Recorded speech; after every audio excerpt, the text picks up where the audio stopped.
simple things. Yeah. Thank you for giving us this poem. We're really gonna remember it for a long time.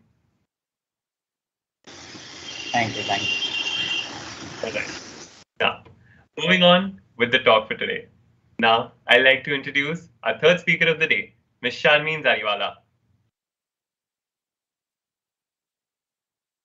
Hi everyone, am I visible and audible?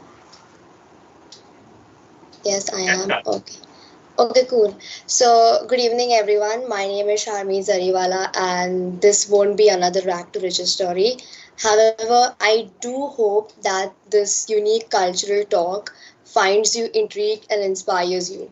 So, we all have been in certain situations in life where we did some things or took some steps which weren't considered normal by the society, and as a result, the society got back to us with derogatory statements and derogatory looks. And I know each one in this room has been through that.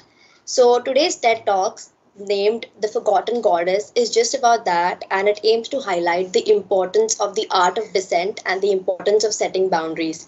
So before we get into the speech, I want to ask a question to the audience, and that is that if you have heard the story of Lilith, please raise your hands.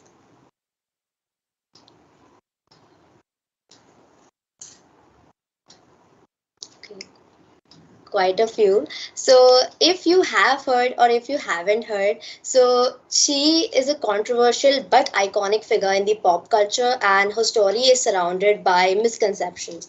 And I hope with this talk, I am able to clear as many misconceptions surrounding her story. So, to understand Lilith and her story, we must understand how she originated. So, the talk about Lilith emerged in the 8th and the 10th century in the book of Alphabet of Ben Sira. And in the book, it mentions that she was created from the same clay as Adam. And I want you all to pay special attention to what I'm going to say next, because in the book, it is mentioned that she was the first wife of Adam.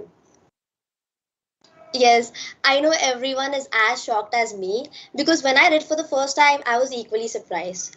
But while I was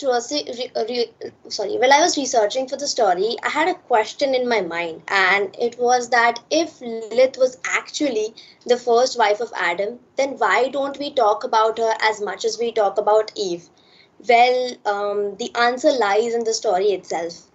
The relationship between Adam and Lilith was turmoil.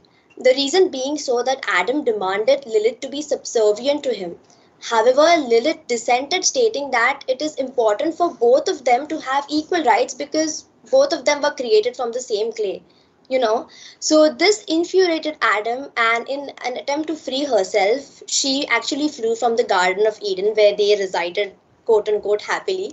So Adam felt lonely after a certain point, and then he approached God and he was like, "Can you please get Lilith back?" So God sent three angels to Lilith, and the angels appeared to her and asked her to return. So Lilith demanded her equal rights, and angels were like, "We will be able to do everything except for that." So Lilith stood firm on her grounds, and she set boundaries and demanded her equal rights. This angered God, and he actually cursed Lilith to go down in history as a demon.